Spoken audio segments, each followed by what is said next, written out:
My dear brothers and sisters, a blessed morning to all of you. We wish to welcome all of you to our Mother Church, the Manila Cathedral, as we celebrate the second Sunday of Advent. 2 linggo na lang po at Pasko na. And I know we still have our post-fiesta hangover. Kita pa naman din po ang ating design dito sa altar, and sa mga nakapunta po dito last Friday, we wish to welcome you again and we thank you once again for being with us. And to all of you, welcome to our Eucharistic celebration. My mom and dad got married 31 years ago. At matapos po ang madaming panahon na pag-i-encourage at buhay magnobyo at magnobya ng mommy and daddy naming magkapatid, panahon na po para hilingin ni daddy ang kamay ni mommy.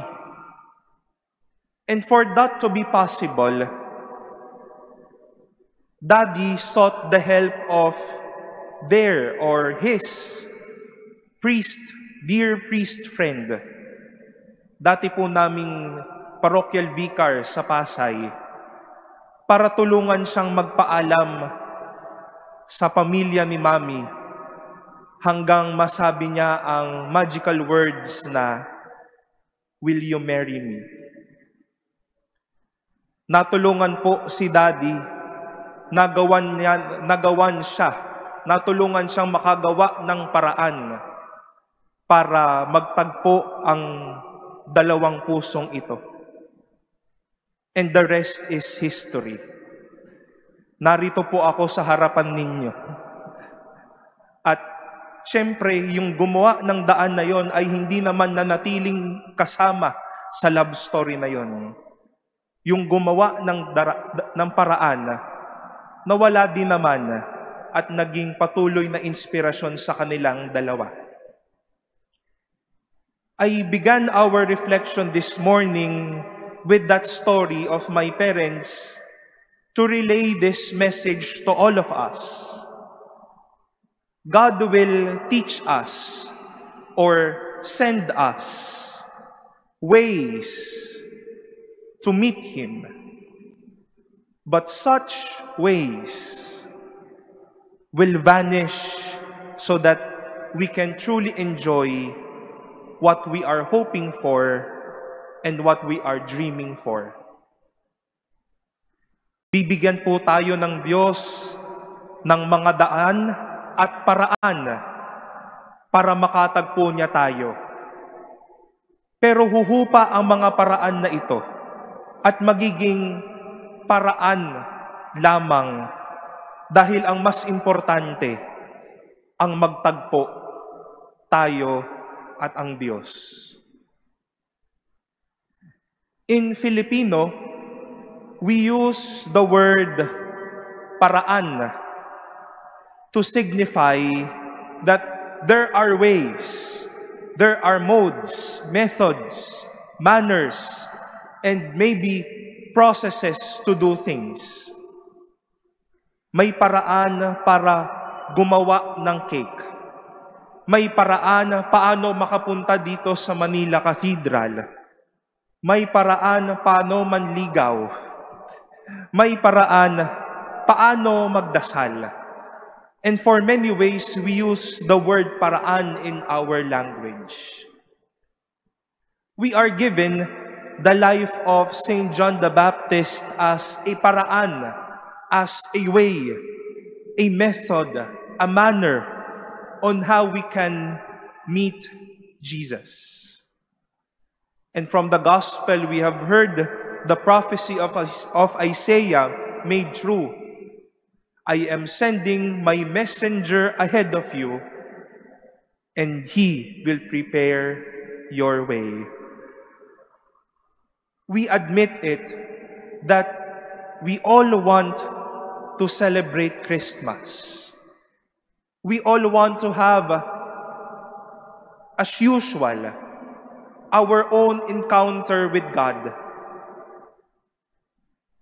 But can we also wish and desire to be a paraan, to be a way, a manner, a method on how your friends, your families, your peers, and many others can get near and even have also their own stories and experiences with Jesus. Sa totoo naman din, ginusto naman ni San Juan Bautista na siya rin ay magkaroon ng engkwentro sa kanyang pinsan. Pero naging daan siya para madami din naman ang yumakap kay Jesus. He was a way telling others, from what we have heard from our first reading, be consoled, comfort my people. He was a way of inspiring others, as what St. Peter in our second reading would remind us, to be found without spot or blemish before Him and at peace. Maging daan at hindi hadlang. Ipinapakita ang daan at hindi nanliligaw sa daraanan at sa daan. Pero may isa po tayong Filipino expression na ginagamit po natin yung salitang paraan. Di ba po kapag dadaan tayo sa harap ng dalawang nag-uusap, ano pong sinasabi natin? Paraan po. Kapag nais nating pumunta sa isang lugar kung saan nagsisiksikan ang mga tao, sasabihin natin, paraan po, makikidaan po. Kung gusto po natin pumunta from this point to that point, hihingi tayo ng permiso, paraan po. Paraan po. It's transitory. But more than that, it's diminishing, vanishing, nawawala, nagbibigay daan. Kung naging paraan po tayo para makapiling ang Diyos, paparaan lang din tayo. We have to vanish. We are just giving a way for God to be felt and to be embraced by all. John became a way for a people to prepare and meet Jesus. But at the time when Jesus came and made His presence felt to everyone, John vanished from the sight of the people. Walang paraan na nananatili. You succeed from becoming a way when you can vanish and let two beautiful souls meet, God and man. Hindi po mapagyabang ang mga paraan. Mapagpakumbaba ang mga nagiging paraan.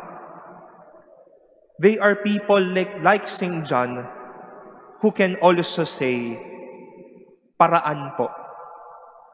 As what he has said in our gospel, one mightier than I is coming after me, and I am not worthy to stoop and loosen the thongs of his sandals. To be a way, to be a paraan, could be a very big temptation to blunt and to publicize. It's because of me that you now know the faith. It's because of me that you now love Jesus. It's because of me, kaya mo kasama yung taong iyan. It's because of me. Kaya ka may trabaho ngayon. It's because of me. That's why you are enjoying life right now. It's because of me. Ako ang naging paraan.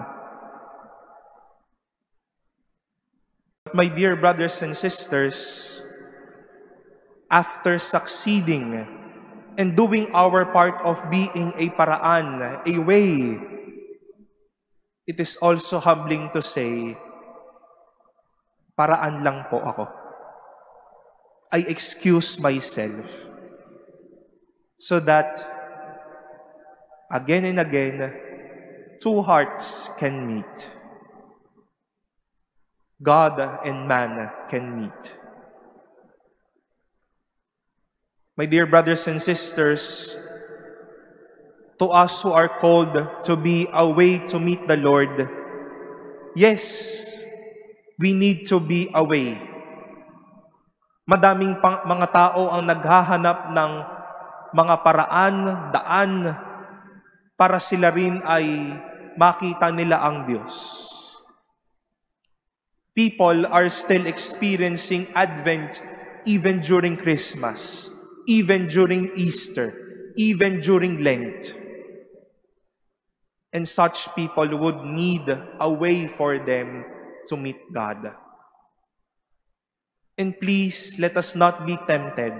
I may also not be tempted to say that it is because of me that you now enjoy God. Like John the Baptist, kailangan po nating pumaraan to vanish, to give way. To us who are called to be a way to meet the Lord, yes, we need to be a way. But we have to vanish. We have to excuse ourselves. We need to be hidden and humble so that Jesus can be embraced by many. Most especially those who would need Him. Most especially those in their eternal and forever Advent season in their life. Paraan lang tayo, pero paparaan lang tayo para magkita ang dalawang puso at buhay, si Jesus at ang bawat isa.